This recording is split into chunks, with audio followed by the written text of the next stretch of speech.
Olá, pessoal, tudo bem? Estamos chegando com o nosso podcast Nova Friburgo Pode Mais. Lembrando que é uma iniciativa do PT de Nova Friburgo. E hoje mais um super bate-papo, recebendo o querido Marcelo Moreira, que é pré-candidato a vereador pelo PT. Marcelo, seja muito bem-vindo, boa noite. Boa noite, Jaqueline, boa noite, ouvinte de Nova Friburgo. É muito orgulho estar aqui presente nesse podcast e nós vamos esmiuçar uns assuntos aqui nessa noite. Com toda certeza. E eu já quero dizer o seguinte, aliás, eu quero perguntar o seguinte, Marcelo, conte para a Jaque e também para quem está do outro lado da telinha, quem é Marcelo Moreira? Marcelo Moreira é um carioca que morava lá no Rio de Janeiro, veio morar aqui em Nova Friburgo, veio trabalhar na prefeitura de Nova Friburgo há 3 anos. Eu tenho 51 anos, sou solteiro e vim trabalhar. Aí por que eu quis ser vereador? Eu conheço Zezinho do Caminhão, que é um amigo meu, na época que eu trabalhava lá no Miguel Bittencourt, na escola, me viu lá na feira e eu tinha vontade, né?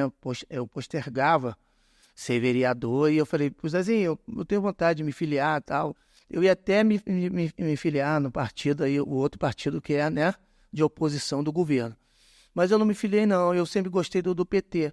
E quando eu fiquei sabendo que aqui em Nova Friburgo tinha o PT, né? Eu falei assim, não vou procurar onde é o endereço, vou me filiar e vou começar, né, a frequentar as reuniões, ver os pré-requisitos para você ser vereador, né? Ter a legislação do Tribunal Regional Eleitoral, você tem que seguir com gasto, né, o que você vai mencionar, né? Então tem tudo uma legislação que é pertinente a você se candidatar à Câmara de Vereadores de Nova Friburgo. Hoje a gente pode dizer que é pré-candidato, né? A gente está nesse processo de pré-candidatura. Então, Marcelo, você veio para Nova Friburgo, já tem 3 anos que você está aqui em Nova Friburgo, certo? Certo, 3 anos. E aí você já falou um pouquinho também em relação a como que você conheceu o PT aqui de Nova Friburgo. E fala pra gente em relação ao seu currículo, currículo invejado eu aqui. Formado em Direito, Comunicação, Pedagogia. Conta um pouquinho pra gente como que você chegou no Direito, na Comunicação e na Pedagogia. Foi assim. Ser repetitivo, vou voltar. Eu morava lá no Rio de Janeiro. E primeiro eu sempre gostei do direito, eu sempre gostei, né, de ser um pouco questionador e naquela época. Aí meu pai falava assim, meu filho, você tem que estudar. E eu fui estudar direito. Aí estudei direito 5 anos, fiz exame da OAB e fiquei um tempo trabalhando com advocacia. E gosto, não vou negar, eu gosto de lecionar, mas a advocacia é um leque de Constituição, porque o que é o direito? É a lei magna, que é a Constituição Federal, que rege o nosso país. Então, o problema do povo brasileiro, que lá em Brasília, tanto o Congresso Nacional, a Câmara de Vereadores, porque o povo brasileiro não conhece os seus direitos, Jaqueline. Se você conhecesse bem, meu pai sempre me falava isso. Meu pai, eu vou te contar até uma história do meu pai. Meu pai foi funcionário da Rede Ferroviária Federal e me falava assim, meu filho, aprenda o direito, que o direito vai te dar uma condição de você poder se defender, de poder se relacionar. E eu fui estudar. Estudei os 5 anos, trabalhei um tempo. Aí, como eu sempre gostei de escola, eu adoro, você vê que eu estudo hoje, eu estudo geografia. Esqueci de falar, estudo geografia. Geografia. Eu estudo geografia. Olha, verdade. Geografia. Aí eu falei assim, eu vou voltar para a faculdade, para Cândido Mendes. Aí eu abri uma licenciatura, eu fiz uma pós-graduação em docência do ensino superior, né, que é para lecionar. Aí eu falei assim, agora eu quero aprender, como eu lecionei no curso técnico de contabilidade, administração na FAETEC, lá no Rio de Janeiro. Por isso que eu ganhei ponto aqui quando eu fui fazer o meu cadastramento aqui na Prefeitura de Nova Friburgo. Aí eu falei assim, agora eu quero aprender a lecionar de 1º a 5º ano. Porque se eu não gostar, né, eu tenho direito, eu também não acho justo você ser um bom professor e coisa. Eu pensava assim. Aí eu entrei no curso, primeiro eu fiz o normal, que é de 2º grau, falei assim, vou fazer o normal.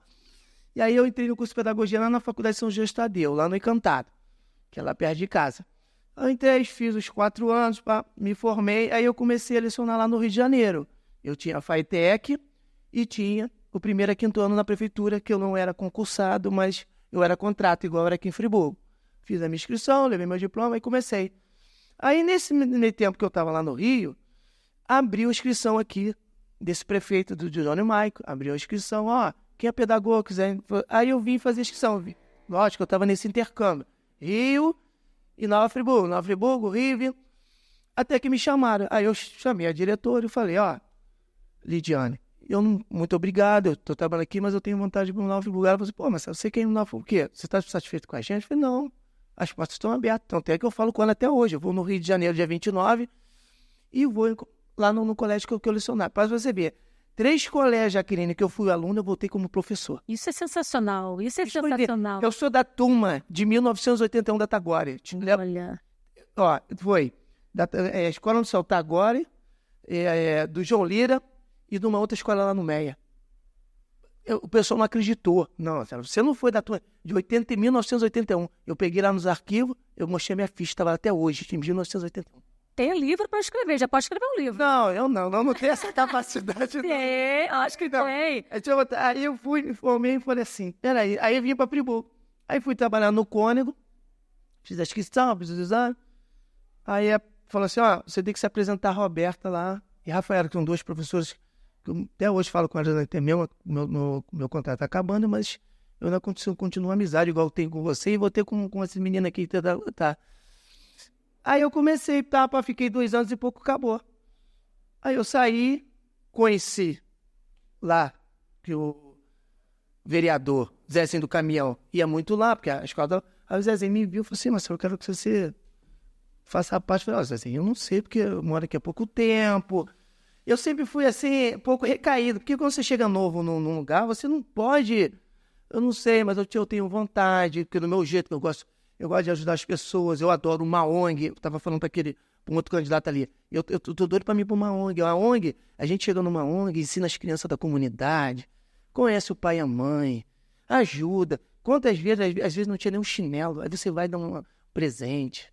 Cara, a melhor coisa que tem é você ajudar o povo. Você não sabe...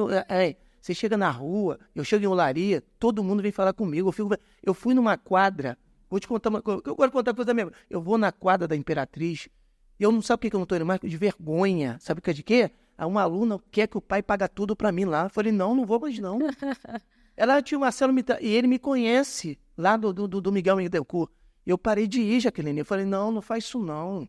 É o carinho que as pessoas têm. Mas eu fico com vergonha. Sim, não, entendo. Fui nos ensaios lá, que eu adoro carnaval. Aí eu tenho ido, agora não, que vai começar agora. Começou agora há pouco tempo os ensaios. Ano passado deixei até de ir um pouco. Ele, não. Aí quando eu vou comprar móveis ali na Casa Bahia, ele é vendedor, eu compro com ele me adora. Quer dizer, a amizade que você faz, igual eu vou fazer com você, fazer com as pessoas aqui, não tem dinheiro que pague, né? Porque eu posso ir para o Rio de Janeiro, quando eu vim aqui, eu te ver na rua, você, mãe, é minha colega, me ajudou, me deu oportunidade, você me deu oportunidade, como ele está me dando, outro colega aqui, só de eu falar aqui no podcast, isso aqui não tem dinheiro que pague, Jaqueline. Verdade. Eu estou te falando, eu dou muito valor à amizade, que o teu amigo não é um amigo que você está com dinheiro, não. E esse não é seu amigo, não. Me desculpa, mas não é.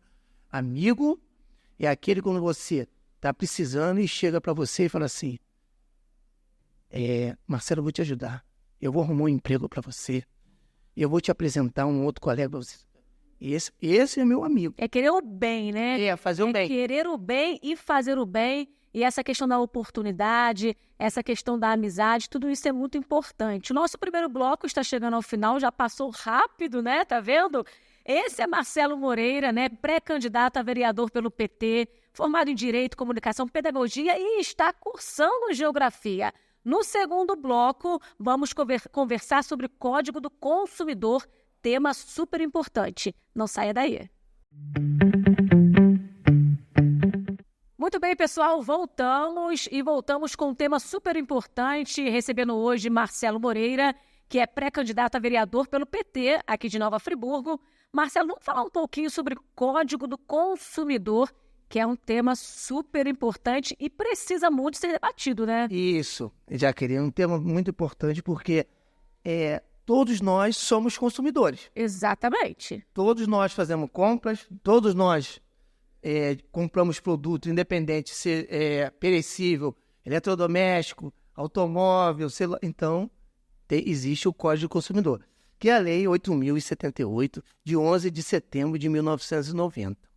E tem um artigo do Código do Consumidor que eu gosto que é o melhor artigo que eu mais gosto dessa lei, que é o artigo 6º. O que é o artigo 6º do Código do Consumidor?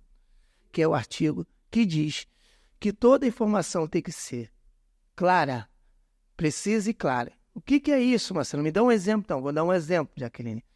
Eu vou no supermercado, aí está lá, manuscrito. 10 quilos de carne por cada candidato, por cada cliente. Aí eu chego no supermercado, está vendendo 5 quilos por cliente. Ué, se dá a informação 10 quilos, você tem que cumprir o que está no encarte do supermercado. Isso está infringindo o quê? O artigo 6º do Código do Consumidor, que diz que a informação tem que ser clara e precisa. Não está clara. Então está infringindo o artigo 6º, inciso 2º e 3º. Aí agora nós vamos falar do artigo 12, do Código que fala do fabricante. Vou te dar um exemplo. O fabricante responde independentemente da culpa. O que é isso? Vamos botar o celular, esse famosinho da maçã? Da maçã, o iPhone? O iPhone. O smartphone. Celular da maçãzinha. Como da maçã, fala. O Apple, né? O Apple, né? Apple. O Apple. É o Apple.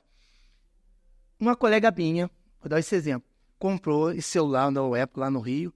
Quando ele foi comprar o celular, tinha um símbolo da Apple, da maçãzinha, e o celular estava todo adulterado com as peças.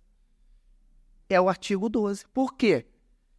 A Apple, quando ela bota um celular ou qualquer outro produto dela, que é uma pessoa jurídica, para vender, e o celular não está de acordo, ela responde, não, mesmo sendo ela numa loja de terceiros, ela responde independentemente pela logomarca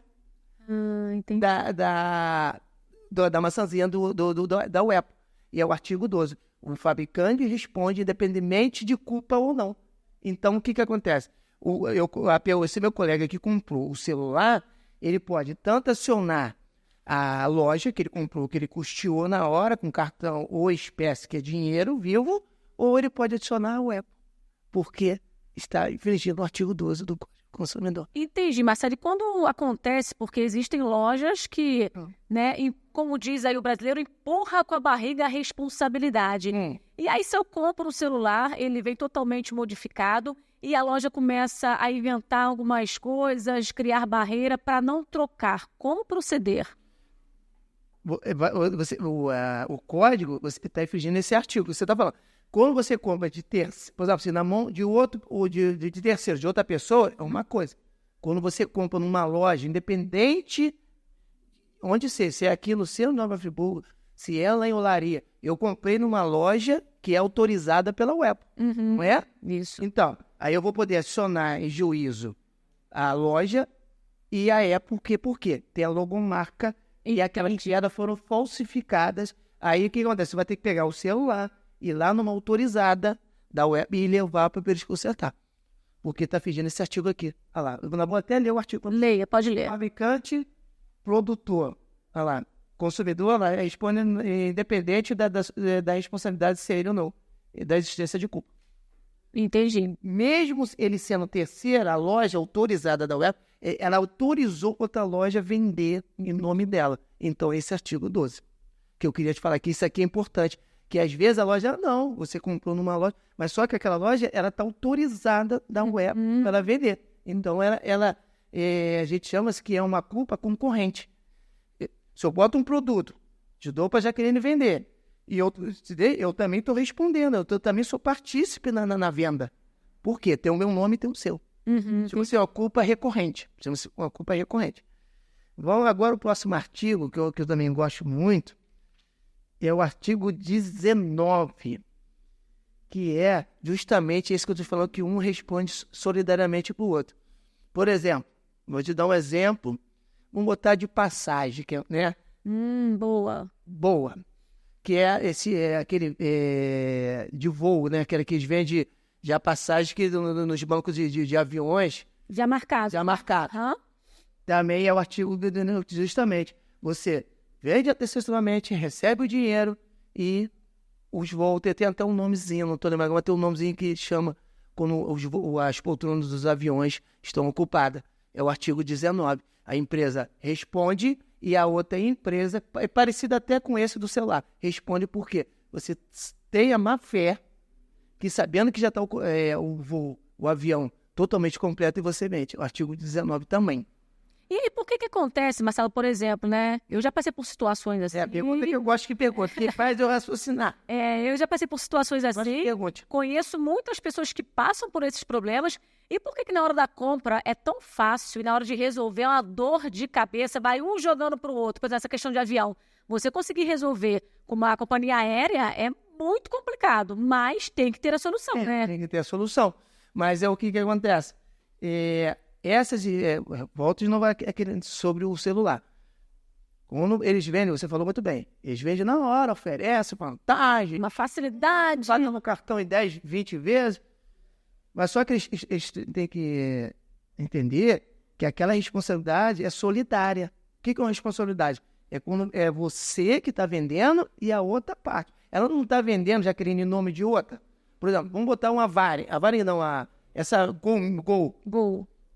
Se a Gol deixa uma loja vender passagem dela, uma agência de turismo, de câmbio, como tem lá em Olaria, tem uma lá muito bacana. Eu queria até fazer uma viagem lá. Se ela está autorizada pela Gol, a Gol é com a responsabilidade dela. É uma responsabilidade, a responsabilidade solidária diz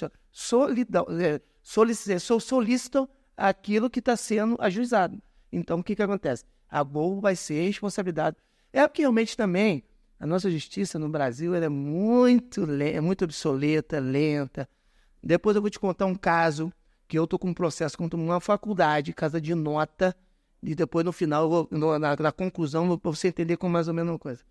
Agora nós vamos para o artigo, que é outro interessante, que é o artigo 29. Artigo 29, conte pra gente. Que é as causas abusivas. O que é uma causa abusiva? Vou te dar um exemplo bem prático. Eu gosto de dar um exemplo para você entender. Você já viu falar em venda casada no banco? Sim. Banco adora uma venda casada. Como é que é a venda casada? Eu adquiro um produto, por exemplo, eu vou te dou uma passagem, aí você adquire a minha poupança. Isso é uma venda. Qualquer produto, Jaqueline, que você adquira junto com o outro é uma venda casada. É proibida, são chamadas cláusulas abusivas do Código do Consumidor. Logicamente, pessoal, quando chegar no banco ou em alguma loja, enfim, em algum estabelecimento, eles não vão falar para você, tô vendendo, tem uma venda casada aqui. Eles não vão ser assim, né? Bem transparente. Eles vão lá, aquele monte de papel, né, Marcelo? Vem com aquele monte de papel, e aí para você assinar. E a gente sabe que de 10 pessoas, se uma lê aquele monte de papel, é muito, né? A pessoa vai lá e assina, e quando você assina, meu amigo, a venda casada já aconteceu. E depois? Porque você assinou e o contrato... Aí você vai perguntar, por que você assinou? Vamos voltar aqui, Jaqueline, para o direito civil. Chama-se o contrato, o Pacto de Servana. O Pacto de Servana, no direito civil, os pactos têm que ser cumpridos. É um instituto do direito civil, por isso que os bancos... Por quê? O contrato, ele tem a nuance e tem esse contrato que é os pactos que são servando, que é em espanhol, que diz o que está escrito é o que vale, igual fosse jogo de bicho. E aí eu te pergunto, que loucura, hein? Aí eu te pergunto, Marcelo, por exemplo, cheguei no banco, sei lá, fiz lá uma compra de um imóvel, né? Assinei aquele monte de documento e depois eu descubro que foi uma venda casada, eu sou contra. Eu consigo desfazer? Consegue desfazer. Muito boa pergunta. Consegue sim, porque é uma causa abusiva.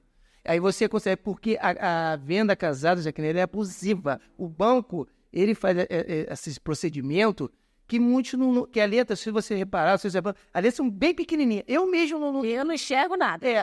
Depois que eu fiz dali, que eu fui ver negócio de conta. Eu chegava assim, assinava... Eu mesmo, eu assinava assim, aí depois eu vi, peraí. Aí eu ia ler o contrato, porque eles alegam o Pacto de Servana, que eu te falei. O pacto tem que ser cumprido no contrato. E quer ver um outro exemplo de Pacto de Servana que tem? O contrato de inquilino. É o outro também. É a mesma coisa. Por quê? Que é a lei do inquilinato. Até há pouco tempo, com 2, 3 meses, você podia entrar com ação de despejo. Agora já tem uma liminar que já não pode mais. Porque eles alegam, o inquilino, o juiz, o advogado, que é a primeira moradia. Aí a pessoa vai ficar despejada na rua. era igual, vou te dar outro exemplo, Jaqueline. Há pouco tempo, quando a gente fazia um contrato, sempre pede um fiador. Por que pede um fiador? Porque ele queria que você tinha um imóvel. Aí o que eu sei que a minha mãe tem em casa, eu que faço os contratos da mãe. Normalmente coloca um fiador que tem 3, 4 imóveis. Era assim, por quê? Quando você ligava que era uso capião um só, você não podia executar. Aí veio uma reforma do Código do Consumidor do 2002, teve uma reforma agora há pouco tempo, do inquilinato é o seguinte, não, mesmo que você tendo um imóvel, se você for fiadora de uma outra pessoa, eu posso te executar e pedir o teu imóvel. Não podia. Entendi. E deixa eu te falar uma pergunta em relação a essa questão de inquilino. Por exemplo, hoje em dia, né, as imobiliárias têm pedido, né, dentro do contrato, o fiador que tem imóvel dentro de Nova Friburgo. Isso, eu estou te falando. E você que está alugando o imóvel, você precisa ter o valor 3 ou 4 vezes maior do que aquele aluguel. Isso não, isso é ilegal. É legal porque isso se chama um seguro. Seguro, exatamente. Esse seguro, por exemplo, se o aluguel, vamos botar R$500, eles pedem 1.500, né? Ou você traz o fiador. Eu já vi isso em imobiliário na Friburgo. Então, o que acontece? Esse seguro é justamente os 3 meses, se você ficar no imóvel 2 meses, para pagar. Porque existe a quebra de contrato. O que é uma quebra de contrato? Vou te explicar. Jaqueline, quebra de contrato. Eu fiz o contrato com você. Aluguei o seu imóvel, né? Eu sou um inquilino. Aí você vai falar assim, Marcelo, eu quero um seguro ou eu quero um fiador. Aí eu falo, não tem. Então, você faz 3 meses de depósito, que perante o código é legal, mas faz. Aí chega 2 meses, você chega, Marcelo, me dá um imóvel, você está dando problema aí, virando a vizinhança. Houve o quê? Uma quebra de contrato. Eu não vou ser obrigado a pagar, porque a quebra de contrato foi sua. Sim. Agora vamos fazer o contrário. Eu fiz os 3 meses de depósito, fiquei nos 3 meses e fiquei mais 6 meses. Quando chegou no 4º mês, Jaqueline, eu aconteci com meu pai uma vez com meu irmão. Eu chego e falo, Jaqueline, não quero mais o teu imóvel, tá? Meu senhorito, toma. Aí eu tenho que pagar a multa. Não, eu que vou pagar a multa, porque eu tô quebrando o imóvel. Aí sabe o que vai acontecer? Se tiver na imobiliária, a imobiliária vai cobrar todos os outros aluguéis vencentes que estão para vencer. Então eu vou ter que reajustar os outros. Eu tô falando até muito alto, né? Com essa mania americana. Não, tá tudo de boa. Eu vou ter que custear aqueles 2 meses que eu não vou ficar no imóvel, eu vou ter que pagar e mais o juro de mora. Porque eu quebrei o contrato. Na primeira foi você. Foi aquela que você me pediu. Aí eu não. Agora, quem quebra o contrato é quem recebe. Igual o casamento. Como é que é o instituto do casamento? Quem termina o casamento, se o outro quiser, pode entrar com uma ação de coisa. Porque a quebra de contrato, quem quebra o contrato já quer nem pagar. Então, é isso que eu ia te perguntar agora para a gente poder finalizar esse segundo bloco. Já passamos um pouquinho do tempo, mas para finalizar esse segundo bloco, queria só perguntar uma coisa. Eu aluguei seu imóvel, você é da imobiliária. Mas você da imobiliária me pediu o imóvel quebrando o contrato. A imobiliária não teria que pagar uma multa para mim? Não. Só eu? É meio louco isso, né? Mas essa quebra de contrato é isso, porque eles vêem na hora quem é a quebra de contrato. E acontece muito de você, às vezes, por exemplo, ter 4, 5 meses, igual aconteceu uma vez com o meu irmão. Aí o meu pai era o fiador. Aí o que aconteceu? A imobiliária chamou meu pai e falou assim, seu Mauri, você vai ter que pagar os 4 meses que falta e mais o juro de mora. Aí meu pai acertou, pagou os 5 ou 6, eu acho que foi 6. 6 de uma vez só. Então, resumo da ópera. Não. Se eu, moradora, quebrar o contrato com a imobiliária, eu sou obrigada a pagar a multa. Quem quebra é. Mas se a imobiliária quebrar o contrato comigo, que sou moradora, eles não pagam nada. Se tiver dentro do depósito. Se passar, depois não. Aí, esposa, porque depende de como é que a empresa, que a imobiliária vai pedir o imóvel. Se for ela reclamando, ela vai pagar. Ah, sim. Se ela não. Porque se for dentro do depósito, não. O depósito garante aquela indenização. Entendi. Passou os 3 meses, aí é uma outra. É igual o contrato de trabalho. Como que é? Os 3 meses, se você for despedido, vamos recapitular, olha como as institutos são parecidos. Você o que recebe? Só os dias, o 13º, não é isso? Você não tem nada. Só que um mês trabalhado, 13º e mais um, dá uma mixaria. Agora, se você passar dos 3 meses, Jaqueline, você tem direito, se for despedido nos 6 meses, você vai ter direito ao auxílio-desemprego, mais os 6 meses, mais o 13º. Porque são fases, você tem que ir pulando fases. Entendi. São fases. Sobre essa questão do trabalho, nós vamos falar no terceiro e último bloco.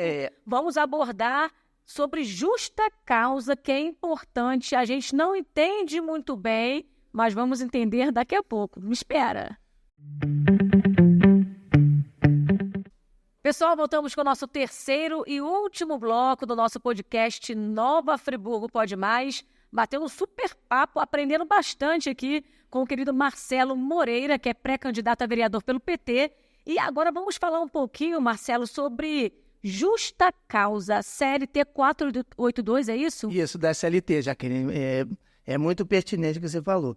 É um artigo muito importante da consolidação da lei do trabalho, que é a CLT, né? Que rege o nosso país, a nossa legislação. Então, esse artigo 482 da CLT é um artigo que a maioria das empresas, né, utiliza porque fala da justa causa, os tipos de rescisão de contrato. E nem sempre a empresa faz o certo, né? Mas ela tem esse artigo que auxilia as empresas. Ela não vamos falar assim melhor. Ela utiliza o artigo, mas não utiliza adequadamente. Isso aí. Ela usa de um modo de entendimento da empresa, mas não é o que diz o código da CLT. O primeiro inciso fala da incontinência de conduta. O que é uma incontinência de conduta? O que você acha que... Sabe o que é uma incontinência de conduta? É um segredo de uma empresa com uma outra, uma concorrente. Vou te dar um exemplo. No mercado A, um funcionário da diretoria com o supermercado B, passa as informações sigilosas de faturamento, de gerenciamento. Isso é motivo de justa causa, Marcelo? É. Por que é, Jaqueline? Pelo inciso 1 do 482, que diz que é justamente a incontinência de conduta. É uma conduta o quê? Ilibada, uma conduta, uma má conduta, uma má conduta, porque ele está passando segredo da empresa, de uma pessoa jurídica concorrente por uma outra. A empresa pode. Essa justa causa realmente existe. É informações importantes de uma empresa, né? É a concorrente. Essa justa causa, essa é verídica.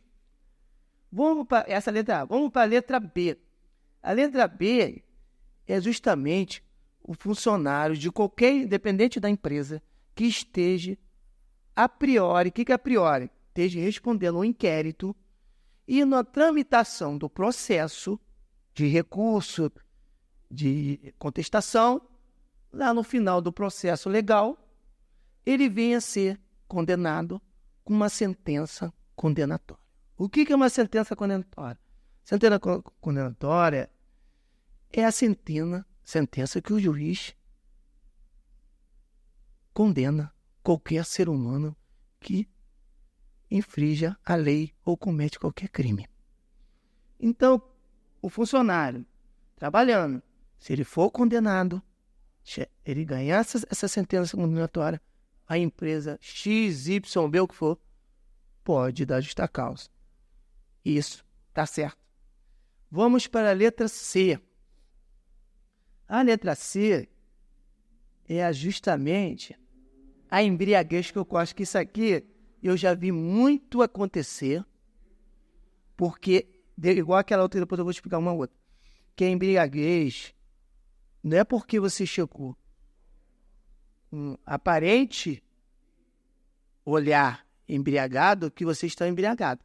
Você pode tomar um porre antes, no dia anterior do seu trabalho, e você chegar com aquela ressaca num trabalho, e o seu chefe fala assim, você está um pouco embriagado, está com um olhar, isso aqui, ou até realmente com odor etílico, da bebida, etílico. A gente fala assim, normalmente na expedição vem etílico.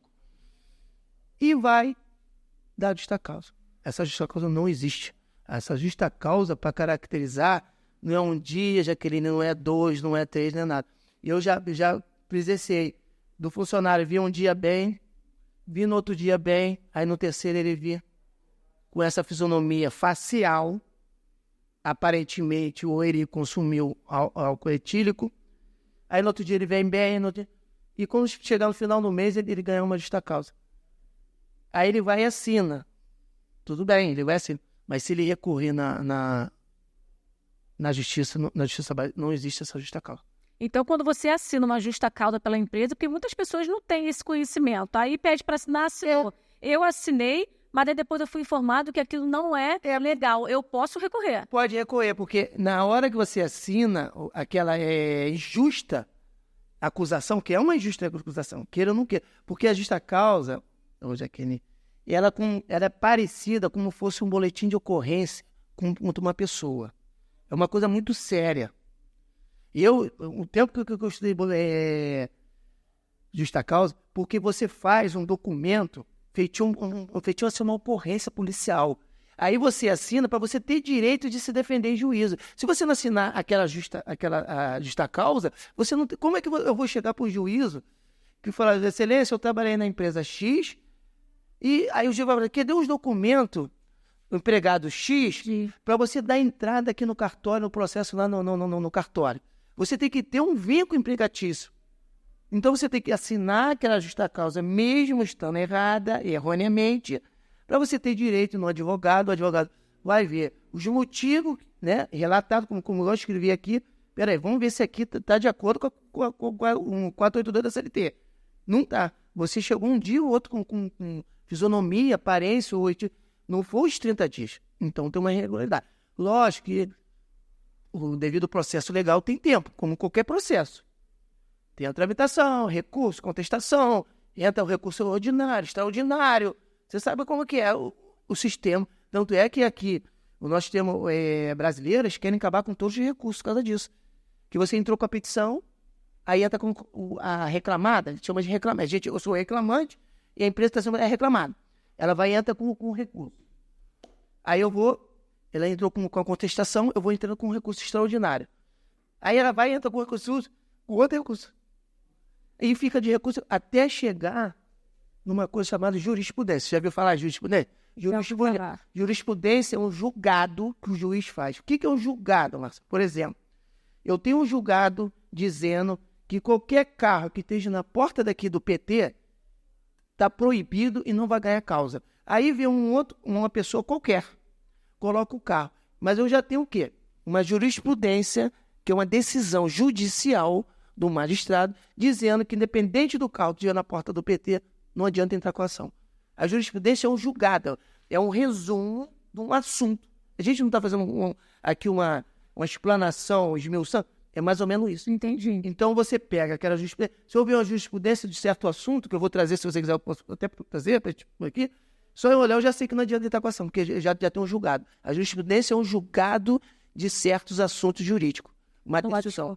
Em relação à justa causa, Marcelo, já estamos chegando também ao finalzinho do nosso podcast, mas em relação à justa causa, independente de anos de empresa, a pessoa não tem direito a nada. Nada. Zero. Agora, uma outra para terminar, que eu sei que não sei se está estourando o tempo, é justamente de agressão. Agressão realmente, nem só física, não. Agressão, eu já vi agressão até que tem uma diferença de subordinação do teu chefe, que também tem isso. Já até aconteceu comigo. Que ele acha que você é teu chefe e você está desacatando. Não é isso. A subordinação é uma coisa, ele é meu subordinado, que eu era do meu chefe, não, um chefe que eu tinha até lá no Rio. Do que é uma agressão física, uma agressão psicológica, uma agressão moral. É outra coisa. Essa é a justa causa. Agora tem a dissídia, que para terminar, para a gente concluir, já que eu adorei esse podcast. Teremos mais. A dissídia é assim. A dissídia é o que mais dá problema no 482, na minha opinião. Porque eu faltei um dia, trouxe atestado, que é obrigatório. Aí no outro dia eu faltei, aí falou, na próxima vez você vai ganhar uma advertência. Antes de você concluir, Marcelo, só para não esquecer aqui, você falou de atestado, me veio uma pergunta. Existem algumas empresas que não aceitam atestado de hospital particular. Proibido. É bem proibido. E igual... Não é certo a empresa fazer isso, né? E eu te digo, aqui, que eu não posso falar a empresa que eu estava, você tinha tal dia para entregar o atestado, alegando que pela folha de ponto você tem que levar... Isso também é proibido. Eles fazem isso, mas isso é proibido. E outra coisa, atestado falso é a justa causa. Não, ok. Foi bom lembrar aqui, é a justa qualquer atestado, tanto particular, tanto público, tanto federal, atestado falso é a justa causa. Não tem jeito. Falsificando um documento, né, gente? Mas até ainda responde por falsificação. Mas é importante destacar aqui no nosso podcast, porque algumas empresas alegam que não podem aceitar, né, atestado particular. Isso não existe. Não existe. Então, se o funcionário tem um plano de saúde, ele ficou doente, ele não pode... Não, isso é legal. Isso aí você ganha. Já tem até súmula. Outra coisa que não vai dar tempo, que eu queria explicar, é a súmula do TST. Súmula, vou te explicar. A súmula é o seguinte. São julgados, parecido com jurisprudência, sobre certos assuntos. Aí o que eu faço? O advogado pega aquela súmula, bota na petição. Súmula, por exemplo, do TST 540, diz que o atestado... Entendeu? Tem súmula junto, uma extensão da CLT, que infelizmente eu queria ter tempo, eu posso até outro dia te falar sobre súmula de jurisprudência. Para a gente encerrar isso, da questão das faltas. Então, aí o que acontece muito?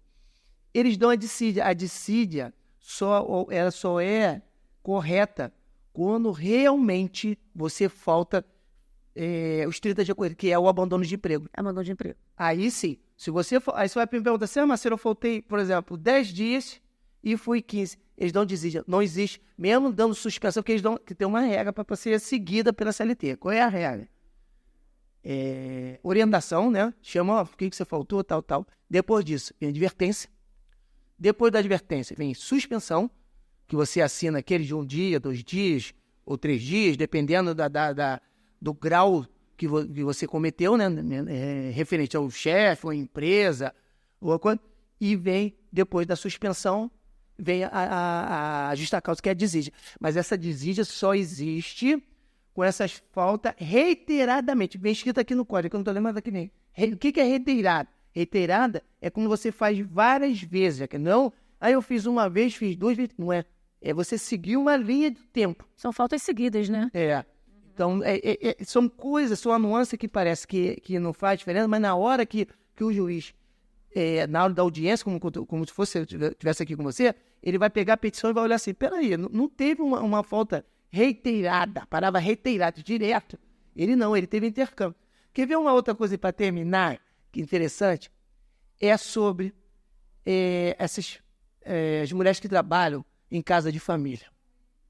Por que eles não deixam... Vocês vão me perguntar, por que eles não deixam eles ter um intervalo entre um dia e o outro para trabalhar? Sabe por quê? Porque se você trabalhar reiteradamente a semana toda, você cria vínculo, como diz a CLT. Aí o que você pede? O advogado pede da que trabalha empregada doméstica, não é mais fazer. Agora é empregada doméstica, como o homem também tem empregado doméstico. Aí o que eles fazem? A gente entra com uma ação de quê? De reconhecimento de vínculo.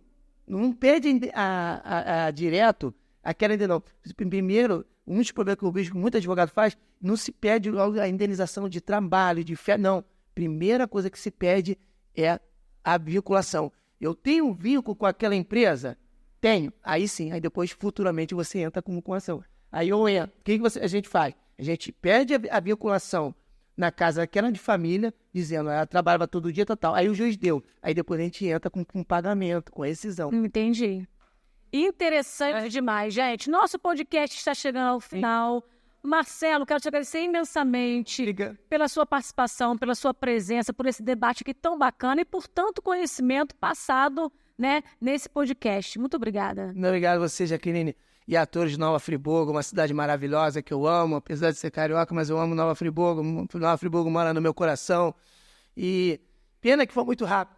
Esqueceu as 2 horas de podcast, que eu ia adorar. Teremos outras oportunidades. Uma boa noite para todos. Muito obrigada. Pessoal, ficamos por aqui e até a próxima. Tchau, tchau.